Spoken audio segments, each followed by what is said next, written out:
Welcome, and this video will be about an extremely important topic in chess, about prophylaxis. So we all like to think a lot about what we can do ourselves in chess, but it's also super important to pay attention to what our opponent wants and how we can prevent their plans. And I will show you how I used prophylaxis a lot in my game in a recent tournament I played in Germany, where I beat my opponent, Magnus Muller.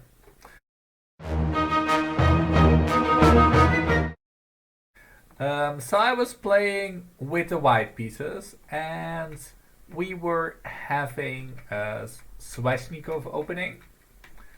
So the move e5 immediately puts pressure on my knight on d4, and it's interesting that this move is strategically quite weak since black leaves the d5 square unguarded, and none of the black's pawns can ever protect the d5 square again.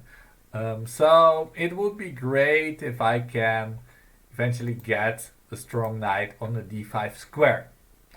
However, this move is still played a lot also by top grandmasters because, black gains a tempo on a knight, tries to open up the bishop. So black tries to get some initiative going in return for this strategical weakness. So I played knight b5, the main move, threatening to jump to the d6 square and check the king. My opponent replied with d6. This is all theory. I played bishop g5, pinning the knight, and my opponent played a6, kicking this knight away to a worse square. Knight a3, b5. All these moves have been played many times. And now I try to make use of the fact that black weakened this d5 square. Play knight d5. This knight is pinned on f6. So my opponent just defends the knight. And here I would love to keep this strong knight on d5. So I exchange the knight on f6 for the bishop. And at this point I have a wonderful knight on d5, but this knight on a3 is kind of out of play, so I play c3 to regroup this knight and to also go to c2, possibly to e3 or b4 to support this knight on d5. So if my opponent ever wants to exchange this knight, I would like to get the other knight on d5, since my knight on d5 is in the middle of the board. It can never be attacked by any of the black's pawns, so it's on a super strong position. So my opponent played bishop g5. All of this is still well-known theory. I'm regrouping the knight, and my opponent played knight e7, trying to exchange my wonderful knight on d5 for his knight on e7.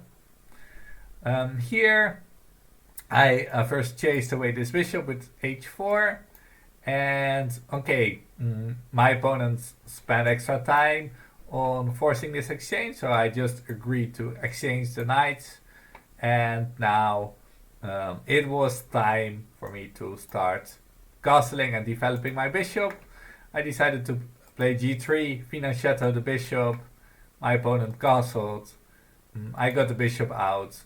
My opponent also tried to take control of this d5 square already for when I would try to go there again with my knight on c2. I played castle, and here my opponent played a5, preventing me from coming to b4 and trying to jump to the d5 square again. So far, the game was very strategical. It was all centered around this d5 square, And well, I played rook e1 here, preparing to maybe go knight e3 one day and still reach this square on d5. And my opponent brought his other rook to the game. So far, my opponent played every move a tempo. He was very well prepared, very familiar with this opening. And yeah, here I realized that okay, once I would move my knight, my opponent was planning to break with b4, and after a possible exchange, his rook and bishop would be targeting my a2 pawn.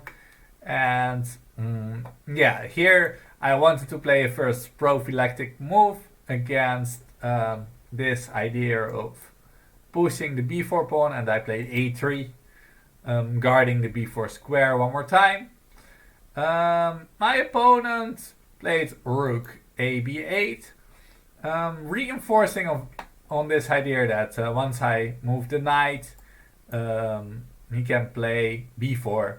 But I didn't see anything better to do. I moved the knight to e3, and at this point, my opponent should have been careful and traded the knights, maybe now or on the next move.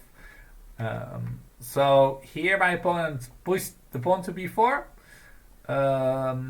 I could decide how I would want to capture this b4 pawn, and the pawn on c3 is a clear weakness for me, so I traded with the c pawn to get rid of this weakness, and my opponent took back with the pawn.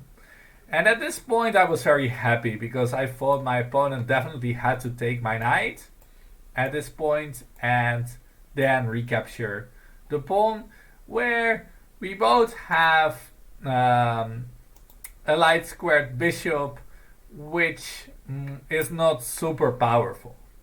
And at this point, I seized my opportunity to gain a strategic advantage in the game. Here, I saw that my bishop on g2 was blocked by this e4 pawn, and I played knight f5, attacking the queen and the bishop, kind of forcing my opponent to capture, when after the capture, my bishop suddenly had an amazing diagonal, and it looked at this a8 square, which is very important since I have a passed a pawn, and I want to run it down the board all the way to the other side. So I have a very clear plan now about how to continue. Also, my bishop would be lovely placed on d5, where it's blocking my opponent's passed pawns, and also looking at the f7 pawn and the king. So, someone might argue that, well, I agree to have doubled pawns, which is also a strategical disadvantage. But the fact that this bishop is so much more powerful now outweighs this difference.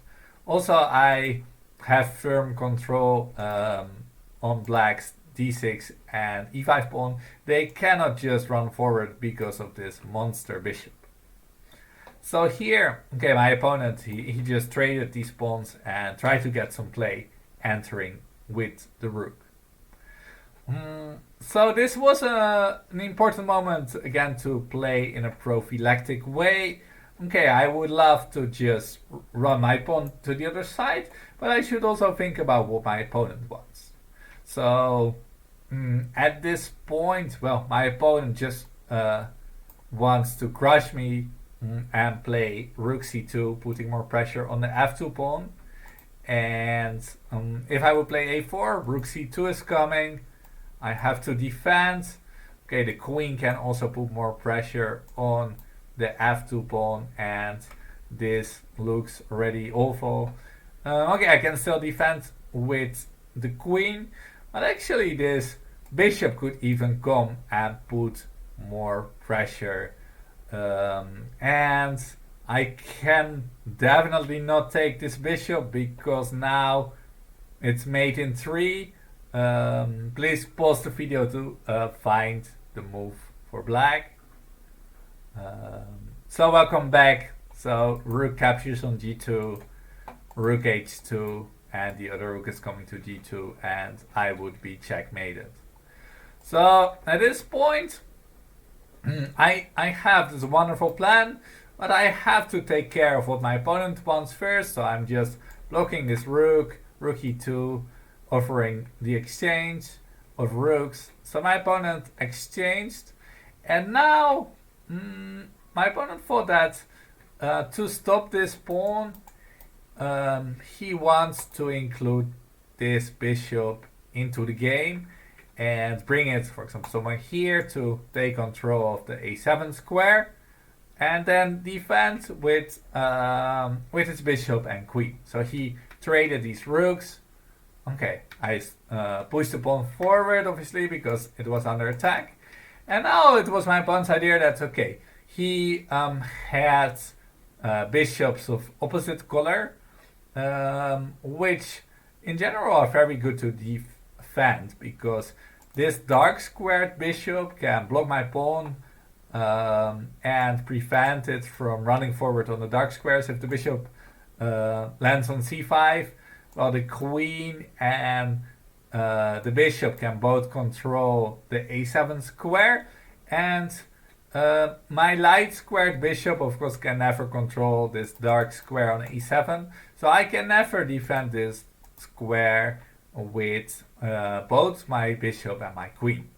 So my opponent just played bishop a3, bringing his bishop to the defense.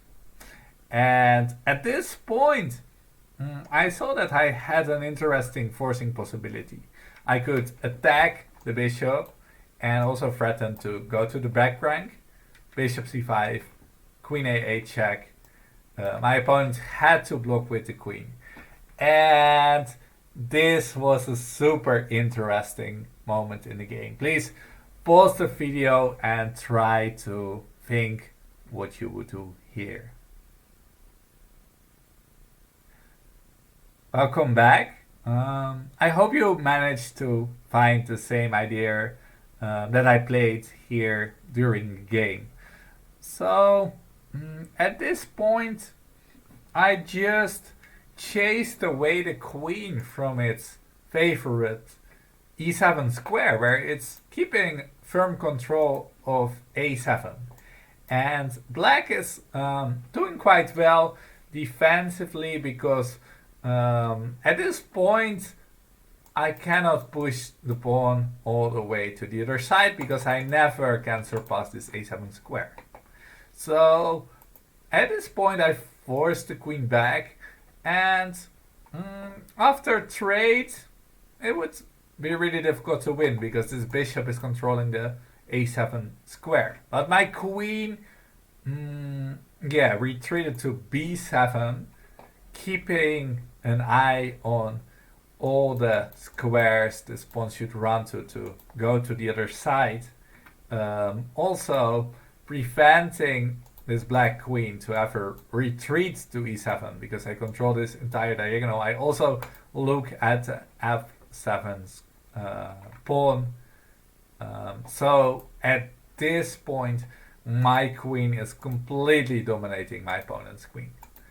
My queen can support the pawn, it can help to threaten possible checkmates, and I'm just ready to run to the other side, not allowing my opponent any counterplay.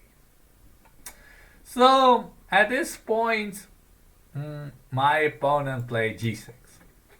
Kind of a desperate move, and a logical first thought would be, okay, why can't I just ignore this move and just run?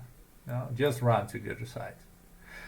And this is actually possible, but also kind of unnecessary, because I give up a pawn, and well, if I run further, in the end, okay, my opponent can always give up his bishop for the pawn, and he then has two pawns already for the bishop, and maybe black can try to play f4, exchange some more pawns, and mm, try to try to fight back in the game. But my strategy was aimed at preventing my opponent's play. I saw that I can just push the pawn forward, and that now the king is also in a little trouble because the king can never get out of this cage, which means that the queen is stuck defending the back rank. Since if black's queen would be attacking me somewhere here or on any square, I would just checkmate the king on the back rank. One important thing I had to check is that queen d8 didn't just pick up this pawn. But here I had a lovely move, queen to e7. And after black would trade the queens, there would be no way to stop the promotion. So yeah, at this point, okay, black played bishop b6. Well, it's very important that I definitely don't want to trade the queens in this position. My queen is so much more powerful than black's queen. If I would trade, also this pawn would be hanging. So here I played another nice prophylactic move. My opponent would love maybe to run forward with this pawn, even if it would cost a pawn possibly, because yeah, black wants to get some counterplay, but I played bishop d5, threatening to capture the pawn on f7. If the king would go to h8, I would have a checkmate on g7, and this forces the queen back to f8, defending this f7 pawn. And one thing that I realized here that is absolutely amazing is that black basically cannot do anything at all in this position. Black doesn't have a way to make any progress. So black would, for example, love to force the exchange of queens. But if black would play bishop d8, a move trying to force me to capture this queen on f6, or at least if I would go away, they can possibly capture the pawn on f6, then I could take this pawn on f7 with the bishop. The queen would have to take. I would take the bishop with check. Queen would have to block on f8. And now, at this point, the trade of queens would be good, simply because, okay, this pawn is unstoppable. The king is not in time to catch up. Here you can use the rule of the square to see whether the pawn promotes. So if the king cannot reach this square in the next move, it can never catch up with the pawn. So the king is just one step too late, and this would be completely winning. So here it's not immediately necessary to formulate a plan on how to push this pawn forward. So in the end of the day, my plan would be something to play queen b7, chase away this bishop. If the bishop blocks, chase it away again, and then move forward with the pawn. But at this point, I first wanted to improve my position since my opponent cannot do anything. And one thing my opponent might want to do if I move this queen is to win the f6 pawn. So I just play g4 to protect this pawn with g5. Okay, my opponent moved the bishop, I played g5. My opponent moved the bishop to d2. And now my opponent is still trying to do something. My opponent trying to play the move h6 to break open here. Try to maybe trade these pawns on g5 and then win some material. It's interesting that at this point, okay, black can never play h6 because I could simply take the pawn. A recapture would lead to a checkmate, so this wouldn't work. And now I would have a big threat. So now, let's say if bishop d2 happens, trying to pick up this pawn, I could do multiple things here. A simple move would be just give a check, distract the king from defending the queen, and after capture I would win the queen. So this simply wouldn't work. That's why my opponent first moved the bishop here, so that after h6, if I would capture, the bishop can immediately recapture the pawn. So here I played another prophylactic move, king to f1. So this is aimed against the idea of h6, that I would just kick this bishop. And if the bishop would insist on defending this pawn, then okay, my pawn starts running really quickly. So my pawn starts running, okay, they can capture. My pawn starts running, okay, they can capture again, but my pawn is just too fast. Now I would be fine exchanging the queens and just running to the other side, making a queen. My bishop is even controlling this promotion square.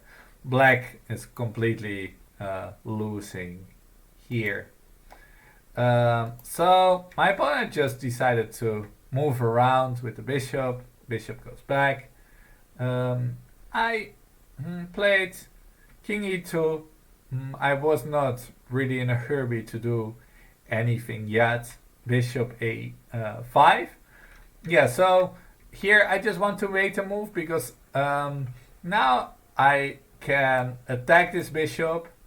Once it moves, I can move forward. And at this point, well, I was just thinking if I can already carry out my plan to bring this pawn to the other side. So I was thinking about the move queen a7. It attacks the bishop, and once the bishop moves, I can push the pawn one step forward. So moving the queen away from e7 gives my opponent one additional possibility to activate this bad queen on f8 again, to play queen e8. Okay, the queen cannot go anywhere else. Queen cannot go to c8 to attack because then queen takes f7, queen g7 is checkmate. But at this point, what I didn't like much here is that, whenever the queen would go out, what I would love to do is play queen e7, attacking it, forcing it back into its cage to f8, and then continuing with the pawn march. But at this point, if I would go back, my king is now poorly placed, and suddenly there will be queen b5, check, attacking the bishop. A lot of counterplay here, and yes, this would give my opponent way too much counterplay. So at this point, I just wanted to play queen a7 when we have exactly the same position, but when my king will be on f3, so that my opponent didn't have these options to check. So I just moved my king. Another prophylactic move. So I'm just trying to prevent any possible counterplay from my opponent. There was a check. My king went to f3. Bishop went back. So now it was the right time to play queen a7, attack this bishop, kick it away, and push the pawn forward. And here my opponent tried one nice trick to still complicate things a little bit. So my opponent played h5. And what I calculated previously is that after h5, pretty much in any case, if I just capture it, I will win the game. Because, okay, if the queen captures back, I give check and checkmate. So my opponent cannot do that. If my opponent tries to capture this pawn back with the bishop, one thing I can do is, for example, trade the queens and push the pawn to the other side. I make a queen and I'm completely winning. So it's very tempting to just take this pawn and celebrate the victory. But okay, my opponent could play e4. And now the idea is that when I capture this pawn, my opponent can at least capture on f6 and kind of break my strong pawns that I had on the king side. But here I calculate that, okay, if I take with the king, my opponent cannot take the pawn on f6. So this is a good moment to pause the video again. So how would white win by force in this position?